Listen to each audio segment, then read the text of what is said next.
તો પોરબંદરમાં પાણીના નિકાલમાં બની છે ગંભીર સમસ્યા। રજવાડા સમયના સાંઢિયા ગટર પર તોડી પાણી નિકાલ કરતું તંત્ર। રજવાડા સમયના સાંઢિયા ગટર પર ઠેર ઠેર અવરોધરૂપી દબાણો છે।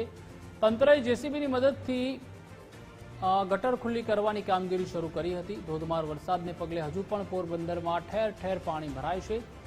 ભર વરસાદે નગરપાલિકાએ હાથ ધરી છે પાણી નિકાલની કામગીરી। નગરપાલિકાની પ્રી મોન્સૂનની નબળી કામગીરીથી શહેરની અવદશા થઈ છે। પોરબંદરમાં જે છેલ્લા થોડા દિવસથી ભારે વરસાદ એક સામટો પડ્યો છે અને લગભગ 12 કલાકની અંદર 14 ઇંચ જેટલો વરસાદ 18 તારીખે રાત્રે પડેલો હતો। એ સંજોગોમાં ઉપરવાસમાં પણ ઘણું પાણી હતું અને સતત વરસાદ અહીંયા પોરબંદર સિટીમાં પણ ચાલુ રહ્યો।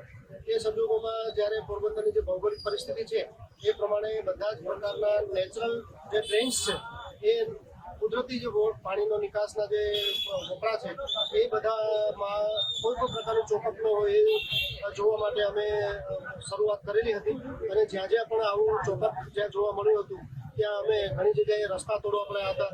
ઘણી જગ્યાએ આવી રીતે અત્યારે પણ અહીંયા જે સાંઢિયા ગટર તરીકે જે ઓળખાય છે કે જે સ્ટેટ વખતની નેચરલ ડ્રેન છે એમાં થોડા પાણીના અવરોધો જે ઊભા થયા હતા સમય પ્રમાણે જે પ્રકારે બાંધકામ થતા હોય છે ત્યારે આ બાબતની કાળજી ન રાખે અને આવા જો નેચરલ જે ડ્રેન છે એમને કોઈ અવરોધરૂપ બાંધકામ કે કોઈ થયું હોય તો એ અમે બધાનો અભ્યાસ કરી અને એને ઓપન કરવાની ખુલ્લા કરવાની અમે શરૂઆત કરી।